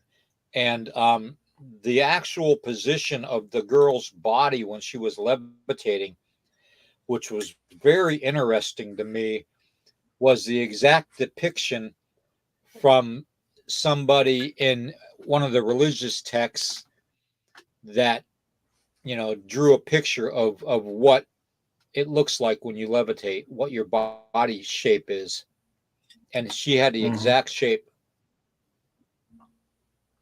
Oh, it's cool. I mean, and once again, going back to Star Wars, with the Jedi was able to levitate. How'd they levitate? Using the Force. What is the Force? Your chi. Once again, tied to, this stuff is tied. And there's a reason why so many sci-fis talk about portals and levitation and flying and all this other stuff, and why it hits the human brain so well is because it's a forgotten part of our past. We all have the ability. You just got, and I'm constantly trying to learn how to unlock that. I don't have a teacher, so I'm trying to learn everything myself because I'm a firm believer that you can. I've had too many dreams, vivid, very vivid dreams of me doing that, flying around here on my property when I unlocked that ability. I believe you can. You just got to figure out how to unlock it. Oh, if you can fly during your dreams, you can levitate during your waking hours. I've seen it firsthand. I've actually seen my own mother levitate objects to where they would glide across the room and right into her palm of her hand. So I mean, she was Mm-hmm. she was doing stuff like that all the time. So I know that levitation and flight can be done. So Mm-hmm. We've seen there's too many videos out there of the strange that's happening, home caught videos of people levitating out of their bed in their sleep. Now, devil's advocate, there's plenty of levitation videos of people that's being possessed that's levitating as oh, well. oh. Jessica, hell yeah. Yes, What? yes. I agree with you 100%. Always be yourself unless you can be a Jedi. Then be a Jedi. Absolutely. Oh, Absolutely. God. I'm Oh. sorry, I can't be a Sith. I know we all have the ability to be a Sith with inside, but by God, I want to be a Jedi Knight. I love. Oh God, I love Star Wars. Now I want to watch Star Wars, but I ain't gonna lie. Just my brain works so weird because I'm constantly every now and then I was like, there's a way to build a lightsaber, and I'm gonna figure out how Right. to build this lightsaber. I've even got the Jedi handbook. I Somebody have already the beat you Jedi to that. handbook. Somebody already I beat you heard that. to that. There's a, I've there's a seen the young man on video. yeah, yeah, there's a young man Mhm. on social media that actually made a lightsaber. So, I've seen that video once. I've not been able to find it again because I'm trying to figure out how true this video is because I know there's a way. we can control laser beams in the military. Why? And essentially, that's what a lightsaber is a laser beam. So if we can control that in the military, then there is a way to create that. Right.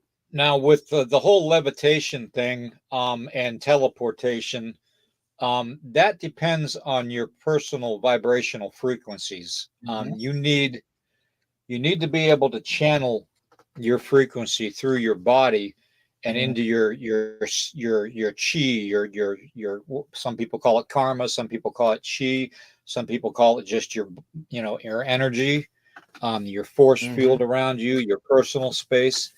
You needed to put that frequency into that energy and just imagine yourself teleporting somewhere. And then you could literally, manifest that way if you do it enough. You have to practice with it. It's not something that you're just going to pick up right away and do. Because I even do it sometimes, with some of the testing that I do here with frequencies. I try to levitate things, and I'm not successful all the time either. It just, it depends. You have to be on the top of your game in order to get it going. So, Well, that would make sense. Jessica said she's watched an object levitate. And I vividly remember being younger, being able to levitate something once. And I've never been able to recreate that. Now, is that because my brain has been altered through education? Is it yep, because my brain has done something else? Because I was real little when I did this, and I thought it was cool as shit. But I've it's because never been yeah, able to recreate it.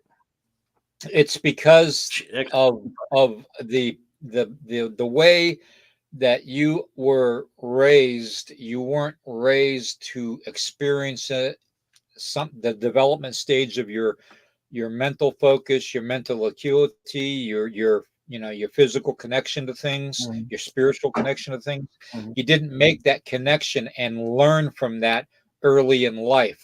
You were actually taught that, this happened to humans, evolution, all this other crap. Okay.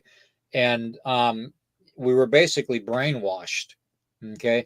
You have to literally mhm, wipe that slate clean and start over from the beginning. In other words, you need to be as faithful as a child, the faith mhm, of a child. You need to just get away from all the garbage in the world, all the influences of the mhm. world, and focus on your own personal self, your own personal growth, and your connection to things. And when you do that, you will increase your personal vibration and your energy, and you will be able to focus it more. So, Mhm. That'd be cool because I also remember sitting in like first or second grade, and I would take my finger over my pencil back of the old school desk. For these younger generation, they're not going to want to know what I'm talking about. But our desk used to and chairs were one piece, and it had a top that flipped up. You had the rack underneath for your books. But I literally was taking my finger like this around my pencil because I couldn't focus. I'll be honest, I'm dyslexic as hell, and I had a very hard time focusing in class, especially whenever I did not believe what the teacher was saying, to the point that I go to my own little world in my mind. But I remember doing that quite a bit when I was younger with my pencil because I got girlfriends this way too, but I was able to take that pencil and move it by not touching it, just moving my finger like this, and that pencil would follow the movement of my finger. Um, now I can't do that no more. I try, and every now and then it almost feels like I can do it, but I can't do it. So I've got to get over that blockage in my brain. yeah. Yeah, I mean, those desks were cool.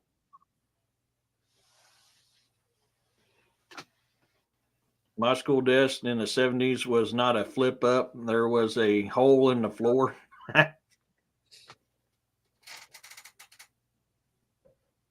Yeah, I remember that stuff. Some of ours were flat. And it wasn't flip up. And then some of ours that were flip up were kind of angled, which made it easier to write and draw and all that other stuff. Yeah, and then it would have like the cubby hole in the bottom that was, kind of a U shaped, where you would put your books and your papers and stuff. You didn't have to lift the desk up, so the lid up. And they had a notch up top that you can actually lay your pencil in, so it can roll down your desk. Right, exactly. Hey, yep. Hey, Val.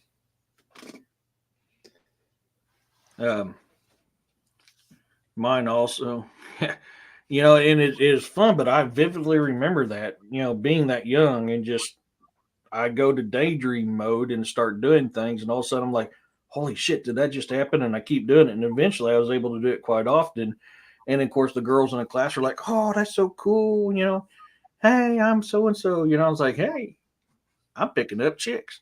I'm not gonna lie. I mean, I was when I was younger. But I've tried to recreate that stuff when I was little again, and it's hard. Now I'm glad to see. I'm glad you were in here, Val. It's good to see you. Oh, well, we're hitting that 2-hour mark. Yeah, go ahead. I'm starting to get a little short-winded, anyways. But go ahead and talk with what you were going to talk about. But yeah, so I mean, I'm a very firm believer we all have that gifts and that ability. And you study our ancient past. They all talk about us being able to do that, to use our mind to move things, to use our mind to teleport, to use our mind to levitate and fly. So the thing is we just need to figure out how to break that barrier that's causing us not to do it anymore. You want true natural energy, true green, whatever, I can't remember. It was a climate control now. Get back to what we used to be able to do when we were young, when our ancestors was doing stuff. Right. I'm sorry, man. That's just my opinion on that. We all have the abilities inside us. I mean, we know when a mother has a child in danger, she can summon strength to flip a car. We all have that ability inside of us. Yes, they say it's adrenaline rush, but I'm a firm believer it's something more than adrenaline rush. It's a way of channeling your energy to do something. Yeah. I mean, I've had adrenaline rushes in the military and still not be able to flip a car. I believe I believe that's what they want you to think. I believe at that moment, the mothers are able to channel the energy to move something. Right. I was following Tracy and I when the boys were real tiny. We were driving in our Ford Explorer, and it was the winter time, and there was a motorcycle rider in front of us, and the road was real slushy, and he had one of them big old fat rides, with the saddlebags and everything, just real huge Harley.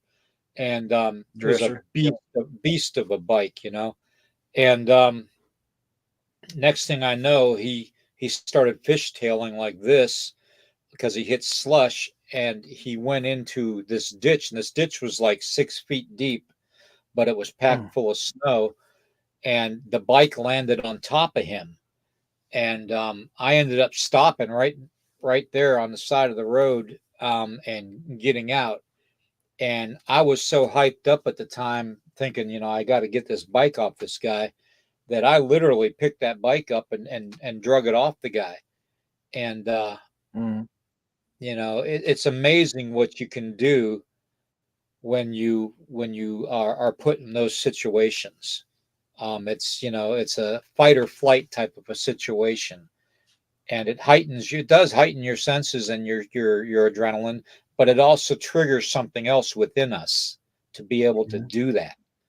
And a lot of it has to literally do with knowledge and confidence in doing it right, being able to do it right, and doing it at will.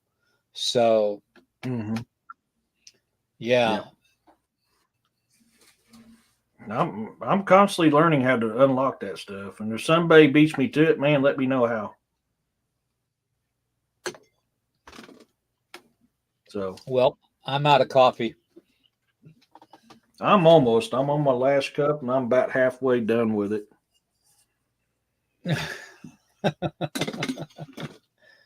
Uh, So, but no, I mean, this is something for us to think about. This is something for us to consider. We had some very good topics today. All you guys in chat, you guys are amazing. yeah. I love the hell out of every single one of you guys. We are truly blessed with the people we have that follow this show, and I'm thankful for every single freaking one of y'all. You all are rock stars in my mind. Um, and that's why I love this, because we may start on one topic, but we go somewhere else, and I'm perfectly fine with that. I have no issues with that at all.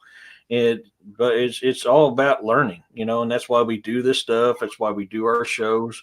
I don't make money off of what I do, and I still do it. I mean, William, you're the same way. I mean, we're going to do this because this is our love. This is our passion. We love to Yep. educate. We love to help. We love to learn. That's Yep. why That's we true. do this stuff. We don't always agree, but so what? Well, that's the thing, though. When you're researching and you're investigating things, you're not going to agree all the time. It doesn't mean that either one of you is wrong. It just means you have a different perspective on it. And if we can't be Mm-hmm. professional enough and family enough to realize that, then we really have no need to be an Mm-hmm. investigator or a researcher, because we're always Yeah. going to look at it as either half full or half empty. So Mm-hmm. I just I can't believe all the discernment and stuff in the field with certain people that you can still get along with someone and be polite and respectful towards their opinion, because it is their opinion. Okay. But the way the world's going now, it's like they want to turn everybody against everybody, and Mm-hmm. honestly, what have I been saying from the beginning, people? That is how the masses are controlled. You know, we're brainwashed to disagree on religion, on color of our skin, on education. Just because somebody's a college graduate makes them smarter than the high school graduate. Okay, we're Mm-hmm. you know we're so focused on the differences between us that nobody actually teaches mankind how to focus on being mankind and humankind. Not not a black person, not a white person, not a red person, not a yellow person, not a Christian, not a Buddhist, not a pagan, not a Muslim, not a Hindu. It's ridiculous the amount of focus that 1% of the elite put on everybody on this planet every second of the day to keep us divided, because a divided population is one that can be easily controlled and conquered. And we Mm-hmm. give them way too much. We give them way too much. We do. And it's about time. That's why I put out on social media all the time those posts that I do about waking up. you know People need to wake up. There's things going on around us that are being controlled by this 1% of the elite, that control us, that make us buy their goods, that make us buy their clothes, buy their food, buy their drinks, buy pay their taxes. Mm-hmm. Which Yep. it's ridiculous, the amount of control that they have over the population of the world is ridiculous. If everybody Mm-hmm. around the world that was just the average Joe or the average Jane got it in their heads to think like one another, think about what we could do. Okay. And I'm not talking one world order, or a new world order. I'm not talking that. I'm not talking a one world religion either.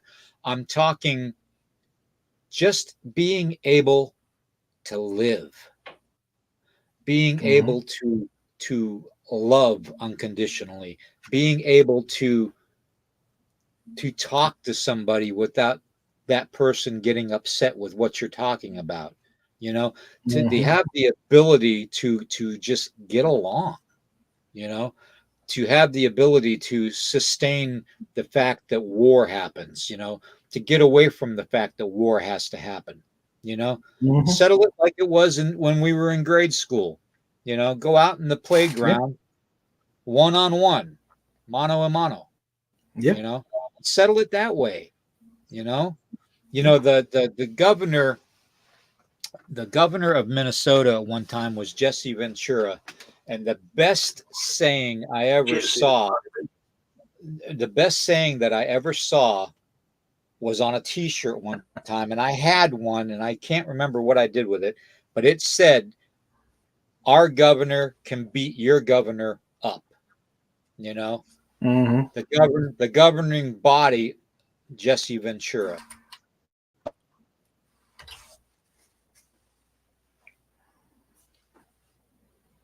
Oh, did you freeze up on me? Hey guys, give it a second. He just froze up. Jessica, you're right, 100%. Oh, there he is. I'm back. Yeah, I'm back. All right. Anyways, yeah, I just, whenever I talk about that, things happen. So I don't know if it's the energy that I put off or if it's the energy that's coming at the electronics. But Could be anyway, both. it was just, I was just saying basically that, that's the way it's meant to be, we're not meant to shoot each other, to stab each other, to hate each other. That's not what our purpose was here and ordained to do. We have a divine energy inside us. I talk about it all the time. We have that divine energy that gives us that chi, that spiritual power for us to do marvelous things. I mean, incredible things, So like opening portals, like levitation, like transporting, to flying, to dream walking, to, reading minds, to think something and have somebody else say, oh, okay, I heard that, We have all these abilities, but we have been so focused on being removed from one another and separated against religion, race, creed, color, sexual orientation, you name it. Okay. Because they know that when they can keep us divided, we don't have a chance. So that's just my opinion, everybody. I'm sorry if I went on a rant, but that's just my opinion. You're good. So how I like to live my life, even though we don't agree with each other, we may get in a little bit of argument. Unless you go way over the deep end, my fire is going to be your fire. If you need warmth, I'm going to provide you warmth. If you need food, I'm going to do what I can to give you food, even though I have very little. I'm going to do that. And this is the type, I'm a firm believer this is how we should be, is I believe we should be that type towards each other. Now, if you get too far, you get too negative, or you do just way over the deep end, I want to tell you to kick rocks and piss off. I mean, I do have my limits, but I'm that way. And it doesn't matter, if we agree or don't agree, if we believe or don't believe the same. I'm still going to give you a fire to warm your body. I'm still going to put clothes on your back if you need it. I'm still going to put something in your body to fill your belly, even if it's not completely full. At least take that hunger down a little bit. Right. I'm a firm believer that's how we all should be. Exactly. Well, I'm going to be, like I said, taking tomorrow off. Okay. I'm going to be getting on Rumble tomorrow, and I'm going to be trying to tweak it to see, just how good the live streams are and stuff. So it's going to be a testing thing. I'm going to be doing a lot of different videos tomorrow and even a live stream. And I may even, talk about the whole chi and the whole energy thing again, and put it in a video. I also, I want to videotape, the sound frequency type of a portal activity that we can generate. all kinds of different things that I've got plans for. And I'm just taking tomorrow off from, from StreamYard and the Sunday morning show to try and focus on that in the morning, and throughout the day. But you can follow Nighthawk's High Strangeness on Rumble. Okay. I'm still learning the format at Rumble, but eventually we're going to get into the grade and the quality of shows that we like to put out. So the reason I'm doing that is because Google owns StreamYard now, and they are starting to censor stuff just as much as YouTube does. And so I'm getting away from that format. I'm going to a platform that I feel that my voice can help others. And if you want to join the channel, feel free to go to Rumble and just type in Nighthawks with an S, High Strangeness, and subscribe to the channel. So I still will be broadcasting on YouTube, Facebook, Twitch, and all that, from Rumble. Okay, I'll be doing it from Rumble.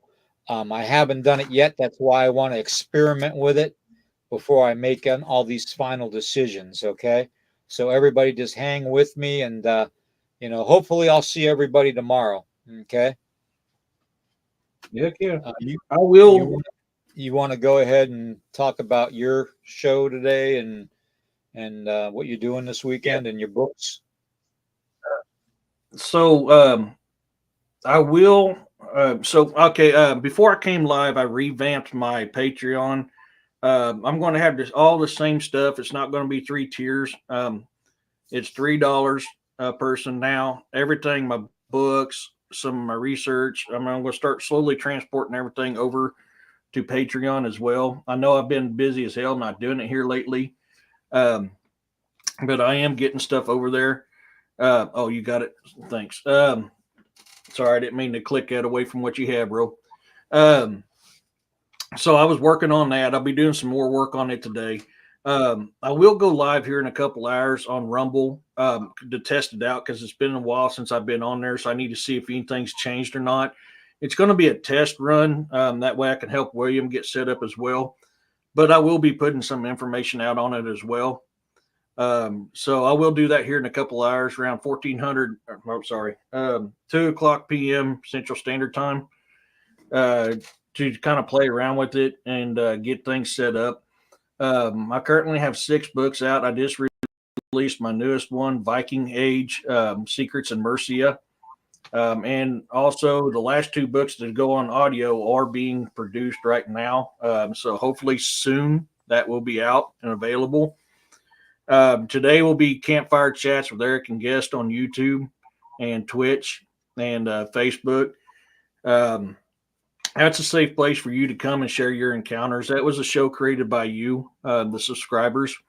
So this is your show. So I give you a safe place to come and share your encounters. If you want to come on live, I'll bring you on live. If you just want to do it in chat, we'll do it in chat.